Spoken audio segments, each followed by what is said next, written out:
But Hoppe was saying, obviously, I like this guy way more than the average politician, but my concern is he's publicly linking himself to the ideas that I hold dear. He's even mentioning me by name as one of his influences, coming to this school of thought, let's say.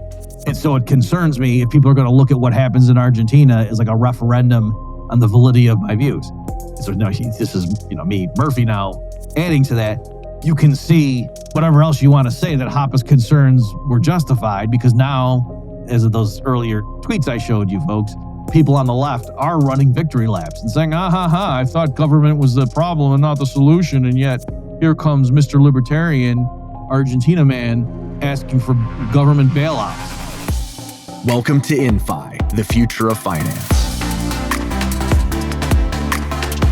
Hey everybody, welcome back to the InFi podcast. Today, I thought it would be useful for you folks if I gave a little bit more context to what's going on in Argentina.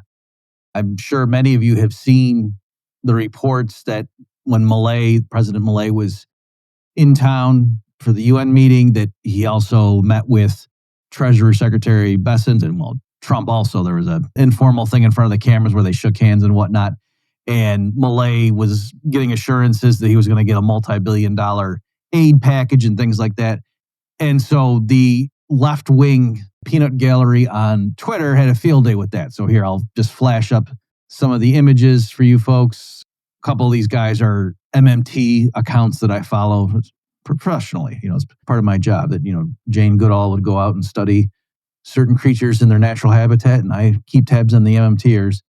And so this one guy says, LOL, so the news story that he was responding to is the Financial Times saying, Argentina's central bank has propped up the country's tumbling peso, making its first direct intervention since President Javier Milei partially floated the currency in April as a political crisis roils the libertarian government.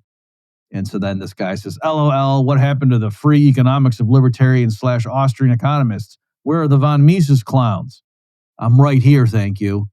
And then another one responding to the same story. And this guy is also an MMTer, or at least he's very friendly with them. But I think he's would call himself an MMTer.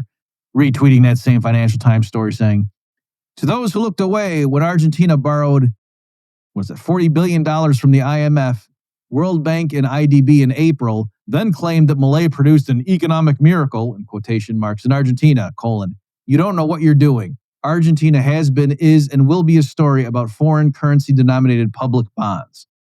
All right. And then another one, just one more, folks. So this guy, Mark Ames, I'm not familiar with him, so I don't know that he's an MMT fan, but he grabbed two screenshots from Neil Ferguson, the Britain's historian, one from July 23rd, where Ferguson said, the world has never seen a government more radically libertarian than Javier Milei's, but the amazing thing is not that it is working economically. Adam Smith would say, I told you so. The true miracle is that Milei's shock therapy is working politically. Now, there are quotation marks around that, so I don't know if that was Ferguson himself saying that, or he was quoting somebody else, presumably with approval, right? Because I'm not able to click through here. I just have a screenshot. But in any event, Ferguson definitely had those words I just read to you folks in quotation marks around them in a tweet from July 23rd. And then he retweeted more recently a tweet from Treasury Secretary Bessent that said, Argentina is a systemically important U.S. ally in Latin America, and the U.S. Treasury stands ready to do what is needed within its mandate to support Argentina. All options for stabilization are on the table. Okay. And so then this guy, Mark Ames, sandwiches those two together and tweets out and says, in just 2 months, Britain's preeminent historian has gone from cheerleading the Milei miracle to cheering the U.S. taxpayer bailout of Milei's collapse. Okay, so I'm just giving you a sampling here, folks. This was the reaction, right? So again, in case you don't know the context, earlier, Milei had gone and gotten a package from the IMF. And then now, like I say, in his recent visit to Washington, he went and got assurances from the U.S. Treasury that, oh yeah, we got your back with a big aid package if needed, okay? And so part of or what's happening here, and then I'll dive more into the fundamentals behind it to give you more insight behind the headlines, is so Milei came in a runoff election. He was sworn in December of 2023. And in the lead up to that, Argentina's inflation rate was getting out of hand. And then in the final month, when the handover happened, it was something like over 1,400% in an annualized rate. Okay, so for many people, that would be hyperinflation. People quibble about the definitions, but no one can object to me calling that hyperinflation. All right. And there were a lot of other things obviously going on as well, but that's part of the issue. And so Milei's campaign, among other things, promised to completely dollarize the Argentine economy. So not just peg the peso to the dollar, but literally just replace the Argentine peso with the US dollar so that people in Argentina use the US dollar as their money. And in case that seems weird to you, other countries have done that, like Ecuador and El Salvador both did that same thing in the early 2000s. They use different pathways, by the way. If you're interested in this stuff, I interviewed actually on a different podcast a while ago one of the co-authors of a booklet on how Argentina could close down its central bank and dollarize that Milei, once he won the election, pointed to, or maybe he said it during the campaign, I can't remember. But when their book came out, Milei said, oh yeah, I'm going to follow these guys' plan, right? So I knew this Nicholas Kachanowski is the guy's name. I happen to know him just through, Austrian economic circles. And so I interviewed him. If you want to see a really high detailed, high theory economics rundown of what he and his co-author's specific proposal was that Milei publicly endorsed, I'll link to the show notes page here on the InFi podcast if you want to go see that. What I'm going to do with you folks here is give you what's going to be more detailed than you're going to get from reading an FT article or something, certainly hanging out on Twitter. But again, if you want to really get into the weeds, I will link to that as well. Just making a note to myself to not forget to do that. Okay, so in any event, that's part of the context. And then some of what's going on here is that Argentina, because they have such a history of rampant budget deficits and then running the printing press, and the two go together. I think that's true just about for any government, including the United States and the Federal Reserve, that the Fed, quote, monetizes the debt, but it's more naked in certain regimes, and certainly in Argentina, the incestuous relationship where the central government spends more than it takes in tax receipts, and so has to borrow money to float bonds, and then it turns to the monetary authority to print money, to inject that via a different circuit and give the private sector the ability to lend to the government. It's a kind of a shell game. Like I say, I think that happens everywhere, but it's particularly naked in some regimes. And with Argentina, you can clearly see it. We're going to get into that in a minute. But because of that, international organizations, including just regular financial institutions, if they're going to lend money to the Argentine government, they're not going to denominate it in the peso that Argentina's central bank creates, because they realize how easily they could just inflate that. You say, oh, we owe you, 30 billion of these things. Here you go. We just created it. See, we honored our end of the deal. And so they don't want to do that when, like, as I say, inflation was getting up to 25% monthly, just in the month of December 2023 alone.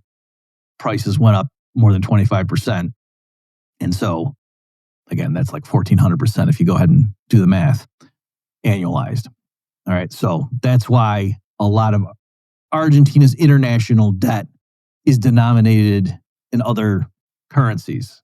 For sure, the US dollar. I don't know if they have other ones in like the euro or the yen or something like that. They may, but for sure, US dollars. Okay, so if the Argentine peso falls in the foreign exchange markets against the US dollar, well, then all of a sudden their foreign debts become that much more difficult to service.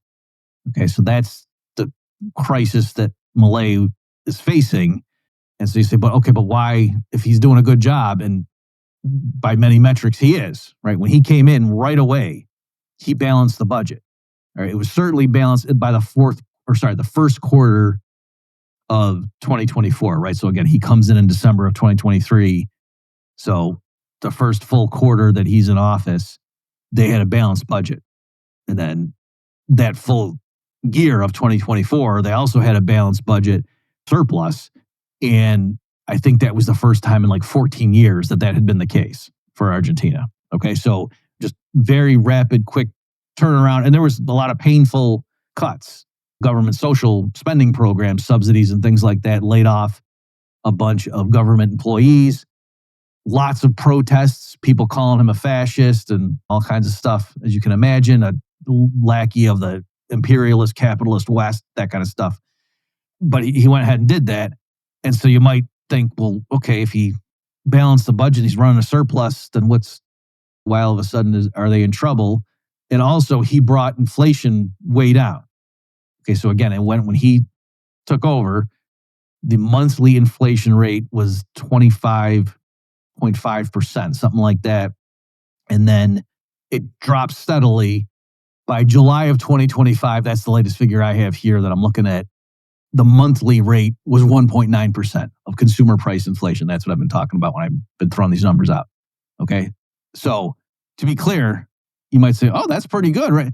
That's the monthly rate. So they're saying consumer prices in Argentina went up by 1.9% in July of 2025 alone, just in that month. So if you annualize that, it still works out to more than 25% if that were to happen 12 months in a row. So that's still, by our standards, way too high. But compared to what it was when he took over, that's great. All right. So given that, you might wonder, well, then why all of a sudden is he in trouble?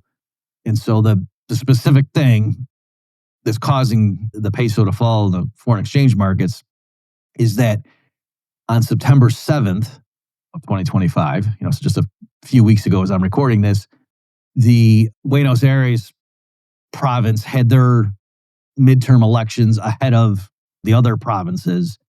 And so in that, so it was sort of like a foretaste of what was going to come, because October 26th is when they have the rest of the country has their midterm elections. Okay. And so on September 7th, the left wing, I might do a horrible job anytime I say something Spanish in this episode, folks, just to warn you, the Justicialist Party, which got 47% of the vote, whereas Milei's party, La Libertad Avanza, only got 34%. Okay, so it was, and beforehand, people thought the left wingers were going to beat Milei's party in Buenos Aires.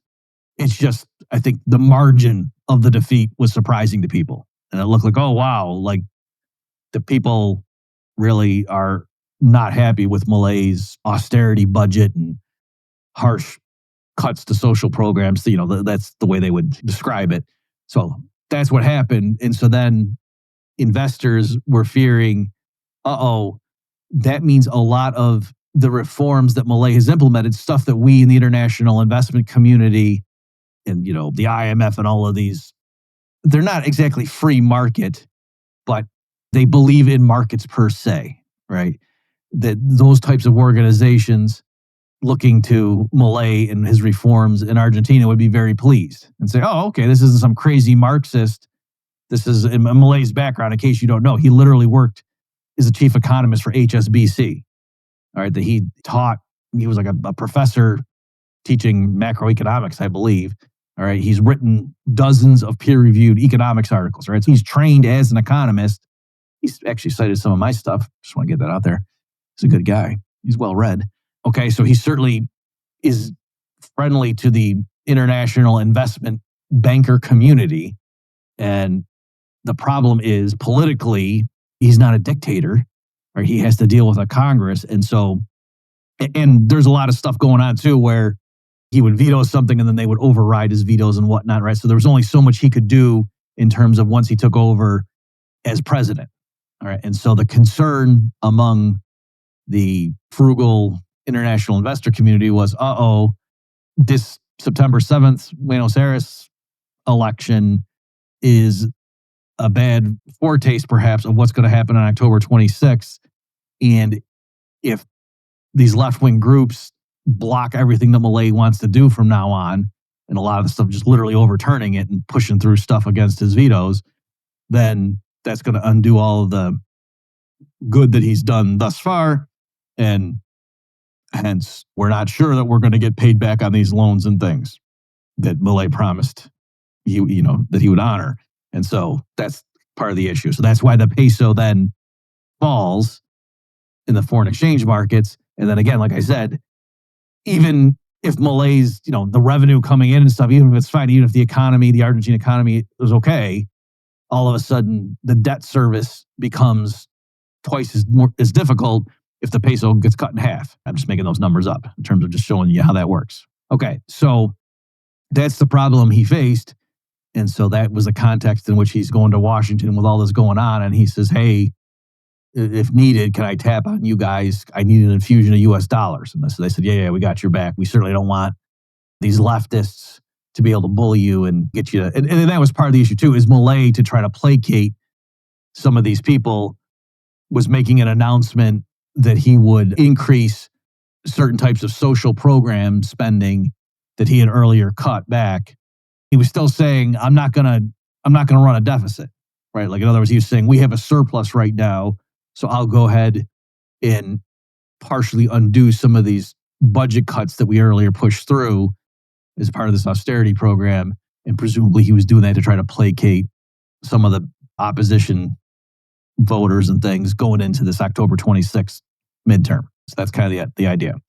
All right, so I think besides what I've already filled you in on, the best way for me to explain just how tricky the Argentina financial position was that Milei inherited, and you can kind of see it was going to be tough for him no matter what he did, but why he finds himself in this situation is, I'm going to just summarize this public feud that Milei has had with this economist Hans Hoppe. So let me just give full disclosure. I've already alluded to the fact that Milei has said very nice things about me. I mean, it's not like he sits there and talks at length about me, but I saw an interview where he referred to one of my pamphlets that I actually wrote in grad school. And then I didn't see the evidence of this, but I did hear from elsewhere that apparently he told some of his cabinet ministers they should go read that same thing that I wrote. Okay, so Milei, just for your knowledge, it's not just that he's a radical libertarian. He actually refers to himself as an anarcho-capitalist. And if you don't know what that term means, it means an anarchist. So someone who doesn't believe in the state apparatus at all, but not of the left wing, like, oh, I don't believe in property, I don't believe in rules, no kings, no rulers. That's not what he means. He means like of the capitalist flavor. Okay, so some of the leaders in that genre in the economics literature are Murray Rothbard, who's an Austrian economist, and David Friedman, who is the son of Milton Friedman. So he's coming at it from what you call a Chicago school approach. But they both wrote extensively, in the 60s and 70s and 80s, let's say, on the theory of complete privatization, right? So not just, hey, the private sector handled schools, but even roads and even police and courts and even military defense. As crazy as that might sound to some people, that's what that literature deals with. And so Milei ran on a campaign not just of, hey, I'm going to save the peso, or actually I'm going to replace it with the US dollar. Hey, not only am I going to stop this inflation that you've been suffering under, folks, he was running as, I'm an anarcho-capitalist. Okay, that I don't like the state at all. Okay, so he's a very radical guy. And so what's interesting in this is one of the people he pointed to as the thinkers that set him down on this path is this guy, Hans Hoppe. Okay, and so I'm saying, to finish my full disclosure, is that I am a senior fellow at the Mises Institute, and Hans Hoppe is also a senior distinguished fellow with them as well. So like I go to conferences with Hoppe and we teach undergrads and stuff in our seminars and things, right? So I'm just saying, I know Hoppe personally, and Milei has said very nice things about me. So I'm trying to be diplomatic here, and I'm just going to go ahead and just explain where each person is coming from in this very public feud that they had. Okay, so what I'm going to do here is just focus on the issue of getting rid of the Argentina central bank. So let me just play a clip. So Hoppe has an annual conference in Turkey. It's an invitation-only, intimate conference that he holds with invited speakers and such, and even the attendees, I meant to say, that he gave some remarks in the fall of 2024, right? So after Milei had been in office for 9 months at that point. And so Hoppe sort of gave his perspective on him. And you'll see the thing I'm going to focus on here. It was like a 24-minute talk he gave or remarks. I'm only here going to show the snippet dealing with the central bank.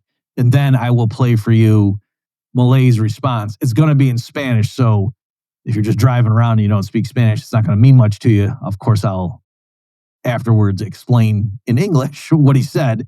But this would be one where if you want to switch to video, it would help. Because again, I'm going to play Milei's response and you're just going to be able to read the subtitles. Okay, so here's Hoppe. Then we come to monetary policy. That's even more important. Now, Milei promised that he would abolish the central bank. He realized that the greatest power that governments have is the monopoly power over the production of money. If they don't have that, then they would have to rely only on taxation. And if you have to rely only on taxation, then it is very difficult to come up with the necessary money to do all the government spending. Now, remember also that Ron Paul, whose program in the United States was far less radical, at least as far as talking was concerned, he realized that we have to end the Fed. That's the most important program, end the Fed. No, the central bank is still in existence. Inflation is down, but annualized, as Tony said, is still 250% or something like that. So this is an enormous inflation. Even though cutting inflation is not all that difficult, you simply have to cut down to close the central bank and print no more money, then you get the inflation down in a week. So central bank is still there, inflation is down. In recent months, we have already seen, again, a rapid increase in the money supply. So the printing of money by the central bank goes on. And in addition, which is hardly ever mentioned, massive amounts of gold were shipped out of the country, and nobody knew exactly or explained in detail where that gold went and for what purpose the shipping of gold out of Argentina occurred. Okay, and then that made the rounds, as you can imagine, because in libertarian circles, this guy who runs as a radical libertarian, even referring to himself as an anarcho-capitalist on the campaign trail, running around with like chainsaws saying he's going to cut the state down, and just a real bombastic guy. If you're not familiar with some of his antics, he dressed up as like an anarchist superhero and was saying he was going to smash the state and stuff, and he'd come out singing and things. So he was just a real character. A lot of people obviously compared him to Donald Trump when he was running, and then especially when he won. So a lot of libertarians, of course, as you can imagine around the world, are like, wow, this guy, I can't believe he ran as such a radical person and won. And so then the issue was just going to be, all right, is he going to pull this off now? Okay. And so then you saw there Hoppe's response, and among other things, Hoppe was concerned. I didn't have it there in the clip, but Hoppe was saying, obviously, I like this guy way more than the average politician, but my concern is he's publicly linking himself to the ideas that I hold dear. He's even mentioning me by name as one of his influences, coming to this school of thought, let's say. And so it concerns me if people are going to look at what happens in Argentina as like a referendum on the validity of my views. So no, this is me, Murphy, now adding to that. You can see whatever else you want to say that Hoppe's concerns were justified, because now, as of those earlier tweets I showed you folks, people on the left are running victory laps and saying, I thought government was the problem and not the solution. And yet here comes Mr. Libertarian, Argentina man, asking for government bailouts, right? And so at the very least, the optics of that aren't flattering. Okay, so let me now play for you what Milei said in response. So he was I think this is from December of 2024. Milei was doing this show. I don't know if it was a podcast or what the exact venue of this thing was, but it's three younger guys who are clearly fanboys of Milei asking him about various things. And then one of them asks him, hey, did you see this clip going around of Hans Hoppe taking pot shots at you? What do you think of that? And so then Milei gives a very frank response. And so here's what he says. Vergonzoso esa conferencia que dio Hans Kema Hoppe. La verdad que demostró, digamos, o sea, sabrá mucho de filosofía y será un buen anarcocapitalista en términos filosóficos, pero en términos de política y de teoría monetaria es un imbécil. Pues dijo, no, eso es lo más fácil, vos cerrás el Banco Central. Lo que no se dio cuenta este señor, que dice que era la reforma más fácil, dijo una imbecilidad total, porque ¿qué es lo que pasa? La emisión monetaria es un pasivo. Sí. ¿Sí? Es un pasivo del Banco Central. Igual que el tema de lo que eran las LELIQ o los pases. Sí. Dicho sea de paso, esa deuda estaba a más de 90 días en el balance del Banco Central y más antes de irse la hizo pasar a un día. Sí, para ejecutarla el primer día. Con lo cual nosotros corríamos el riesgo que en un día nos quintuplicaran el tamaño de la base monetaria. O sea, para que se den una idea del desastre que Maldad. había. Te prendió la mecha de la hiper. Sí. Exactamente. Entonces, ¿qué es lo que...? Claro, pero porque creían que nosotros no éramos liberales libertarios, creían que éramos liberales libertarados, como Hoppe. Claro. Hoppe es un liberal libertarado. Ok. Claro, Hans Kema Hoppe. ¿Por qué es un liberal libertarado? Ya mismo quemando los libros de Hoppe, muchachos, Sí. No sirven. No estoy diciendo que no sirven, pero digamos, o sea, es bastante Sirven. pelotudo para hablar de economía. Ah, sí, Ok. sí sirven. Los libros económicos de Hoppe. Claro, ¿por qué? Porque el problema es que si vos cerrabas el Banco Central así como estabas, ¿qué pasa? Cuando vos computás algo que se llama condición de transversalidad, digo, el valor de los saldos reales es cero. Es decir, digo, vamos a hacer así. Supongamos que, digamos, o sea, que alguno de ustedes mañana cambia de patio. Sí. ¿Querrían tener dinero encima? Si del otro lado no compra nada. ¿No? Si se mueren, digamos, mañana, ¿qué hacen, digamos, con los pesos? Nada, no hace nada. Bueno, eso se llama condición de transversalidad. Entonces no te lo vas a querer, lo vas a querer gastar de alguna manera. Sí. Es decir, quiere decir que los saldos reales en el límite, digamos, valen cero. Ahora, pueden valer cero o porque la cantidad de dinero es cero o porque los precios tienden a infinito. Si vos rescatás esa deuda, M se hace cero y la condición de transversalidad se hace cero sin que tengas una hiper. Ahora, si vos cerrás el Banco Central, pero no rescatás esos pesos, ¿cuánto valen? Nada, por lo tanto tenés una hiper. Es decir, lo que proponía el imbécil de Hoppe era crear una hiperinflación en pesos. Si nosotros creábamos una hiperinflación en pesos, era el mundo que quería Massa. En enero volvía Massa. Nos hacían, digamos, o sea, iban, atacaban, digamos, los supermercados, digamos, algo que el peronismo sabe hacer bien. Pobreza de 95%. Claro, y entonces en enero ya nos sacaban, entonces, digamos, volvían los cucas, digamos, todo el ajuste se había hecho por la manera violenta y estúpida. Okay, so let me just now spend the balance of this InFi episode unpacking this dispute that the two are having, because they're largely talking past each other. All right, so what Hoppe has in mind, he's drawing here on a long list of icons in the Austrian tradition, is that issuing the currency of a national government, you don't need a central bank to do that. That's a separate thing. And so you could shut down the central bank in a week. Right? There's nothing stopping you from doing that mechanically. It's not that you would have to get all of your people to switch over to gold or Bitcoin first before you could do it. Okay. For example, Ron Paul, he famously had End the Fed as part of his campaign when he was running for president recently.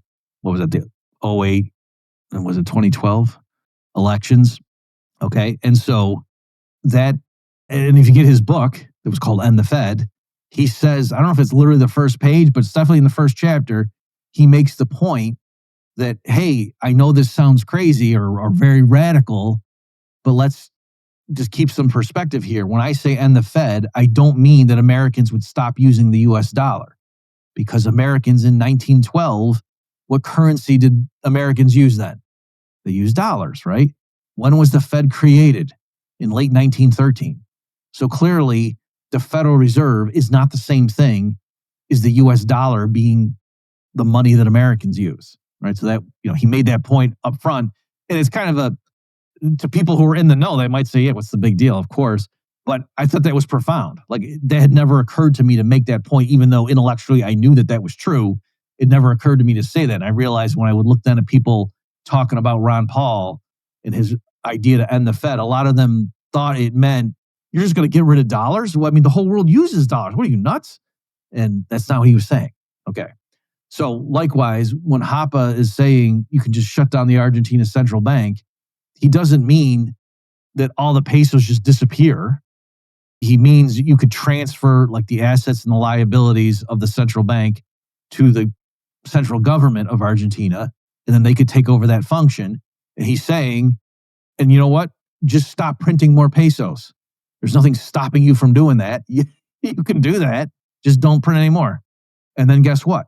The inflation rate, meaning like rise in consumer prices, will disappear within a week. Okay? And we have historical examples of that, by the way, too, that he's not just making that up, of where, like if there's a war or something and then one power takes over another and they just do a reform or something, you stop printing money and lo and behold, prices quoted in that money will stop rising. It's amazing how that works. Okay. And so even though Milei did a good job in the sense of bringing down the inflation rate, as I said, it's still tipping at a annualized 25% rate. And so that's still pretty high.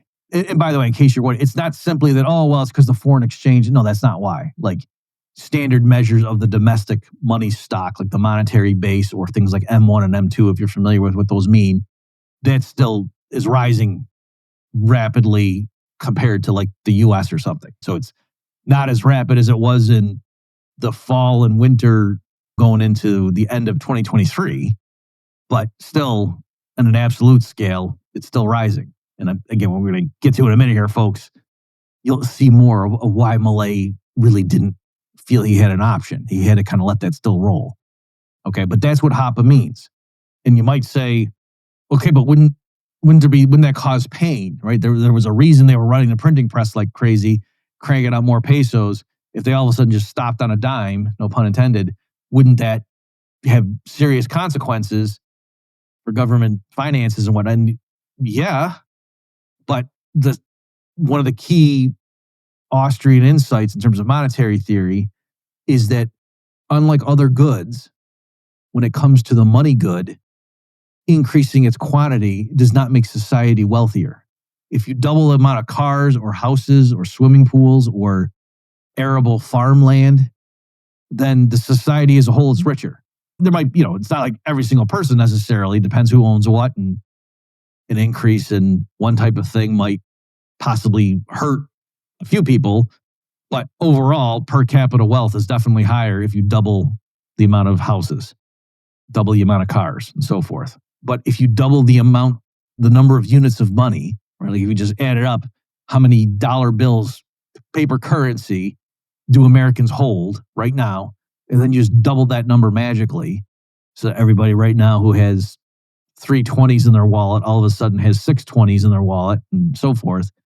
That doesn't make America as a whole wealthier. It will benefit the people who happen to have a lot of cash on them at the moment versus the people who don't. But in general, we're not wealthier in real terms, to use economist speak. And that's like the one good for which that is true. Every other good, yes, if you have more of it, the people in general are better off. But that's not true with money because why? Prices just go up. Okay? So once you have that insight, you can understand where Hoppe is coming from. He's saying, just stop printing pesos. And again, any problem you want to bring up with, well, yeah, but if they did that, well, then sure.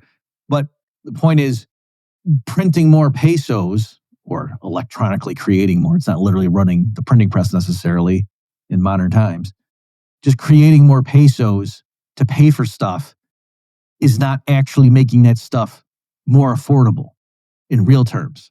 All you're really doing is the government, by paying for certain things, by resorting to the printing press, is taxing it away from people who hold not just paper currency pesos, but peso denominated assets. It's implicitly taxing them by diluting the purchasing power of what they hold. All right. And so arguably, and many people have made this argument in the Austrian tradition, just explicit taxation or borrowing to cover a deficit where you're not monetizing that extra debt is just more honest and democratic, if you want to think of it that way. That, hey, if the government wants to spend this and it's going to redirect a certain amount of real resources away from private sector uses into public ones, okay, but let's let everybody understand why those real resources are getting siphoned away. Let's not resort to the printing press so people, their paycheck doesn't go as far at the grocery store and they don't know why. And they think, oh, it's speculators or it's profiteering or it's labor unions. When no, it's because the government's running the printing press to pay for stuff. Whereas the government, if the quantity of pesos stayed the same, and so the prices didn't keep blowing up, and the government wanted to pay some soldiers to do something, and they taxed everybody, and then you went to the grocery store and you said, oh yeah, we can't afford as much as before, not because everything's more expensive, it's the same price as it was 6 months ago, it's just I don't have as much of my paycheck anymore because the government taxed away 30% of it or whatever. All right, so at least you would understand what happened. That's kind of the idea. Okay, so that's where Hop is coming from. And he's saying Milei campaigned on closing down the central bank. He hasn't done that yet. And look at, yes, there have been some improvements in inflation compared to what he inherited, but it's still, and at the time, I don't remember off the top of my head what the monthly rate was when Hoppe was talking. One thing I should say, Hoppe cites an annual figure that it's misleading. All right, so what he was saying was correct. That if you, at the time Hoppe was speaking, if you said, what's year-over-year rise in consumer prices in Argentina, whatever he said in that clip, that's the right number. But that was, most of that was because of the huge run-up, the monthly increases that the predecessor racked up in the October, November, and December of 2023, just to clarify, okay? Because again, Hoppe there is speaking in September of 2024. So the year-over-year rise in consumer prices, to say that happened under Milei's watch is not entirely fair. Okay, that's where Hoppe's coming from. I'm saying, so why didn't he do this? He could have done that, and he didn't. So now Milei's response, he's one technical thing, let me just clarify. He's talking about transversality conditions. In economics, all right, so when I went to grad school and we would do problem sets, and you have these models of the economy, and you do stuff like say, okay, well, here's the government and here's its constraint about, tax receipts and blah, blah, blah, and it can float money and the Fed can print and such, and it wants to do this, and then, you got your representative household and it wants to maximize utility subject to its income constraints and blah, blah, blah. Okay. And you get a bunch of conditions and things that you want to say, well, how does this system behave in the long run? And you want to just look at things like, well, if we had a central bank policy that looked like this instead of this, what happens in the long run, right? That's the kind of stuff you would model in these sort of workhorse first cut models that you're teaching grad students, at least when I went in the early 2000s to NYU, okay? And so you'd basically, you'd write out the things, then you take the first derivative and set it equal to zero, and that's your first order conditions. In an equilibrium, this must be true. And then you would also impose what were called transversality conditions that just sort of weeded out nonsense stuff that you didn't want to allow to be possible. So stuff like you'd say, okay, so here we have a bunch of conditions that these must all be true in any optimum situation where the household's optimizing and the central banker's optimizing and blah, blah, blah. But that allowed too much stuff to happen. And so, for example, you would then impose an additional condition that was a transversality condition that would say, we're not going to consider any paths where the government debt as a share of the economy goes to infinity. We're just going to say, no, you can't do that. Because even though on the margin to say, well, whatever the government debt as a percent of GDP is right now, is there some physical impossibility from having the government debt as a share of the economy go up one more percentage point of GDP? Well, no. Why? There's nothing magical about if it were at 88% of GDP, the debt to GDP could go to 89%, right? And if somehow it were at 892% of GDP, why couldn't it go to 893%, right? You can't say, oh, that's crazy. Well, how are we at 892 then? So the point was they weren't just going to put in some arbitrary ceiling. They wanted the optimization results just pop out of the model without them forcing the answer. But they were going to say, we are not going to take seriously anything in our model that shoots out and says, oh, the policymakers should set their rules in terms of what do they do with the unemployment rate and the inflation rate and when they set their optimal Fed funds target and blah, blah, blah. It can't be that once everybody optimizes and we run this model, that the outcome is the government's debt is a share of the economy goes to infinity. We're just going to say, no, that's not permissible. Okay, so that's an example of a transversality condition. Okay, so what Milei is saying there is that if we're going to get rid of the Central Bank of Argentina, then what that means is the peso is no longer going to have any market value. Its market value will be zero. Okay, so even right there, that move he's making, I want to say this is the fundamental disagreement that he's having with Hoppe. Hoppe was thinking, in principle, people could still hold pesos and they would still have value. And in fact, it would maintain its value if they just stopped inflating, even though you shut down the Argentina central bank. That's what Hoppe's thinking. Just like, again, Ron Paul was saying, we can get rid of the Fed and still have US dollars. And in fact, the dollar would be stronger because without the Fed, they wouldn't be creating so many more new dollars. That's not what Milei is thinking. Milei is thinking, no, if you shut down the Argentina central bank, then you're getting rid of the apparatus that issues the peso. And part of the reason they're having this disconnect is Milei's long-run agenda is to dollarize their economy. Partly it's because it de facto already is, right? Given how rampant the inflation had been, by the time Milei took over, a lot of people in Argentina already not just had dollars as like sort of a backup hedge, but were literally like thinking in terms of the US dollar, in terms of their transactions. Okay, just because they kind of mentally switched over to a more stable unit of account. Okay, so to some degree, he just thought we're just going to be crystallizing and endorsing what is already the situation on the ground. So that's partly where he's coming from. And so in any event, in his mind, he's thinking, well, right now, the Argentina central bank, and this is the last main point I want to make for you folks, then I'll wrap up. Milei is saying the Argentina central bank right now has these huge liabilities that keep rolling over. Okay, and so we can't just shut that down without dealing with that situation.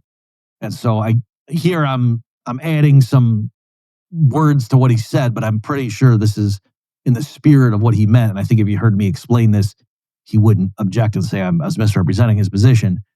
So I think Milei is saying, yeah, if we want to shut down the central bank, we have to unwind everything such that like the pesos that are outstanding, that's a liability to the central bank.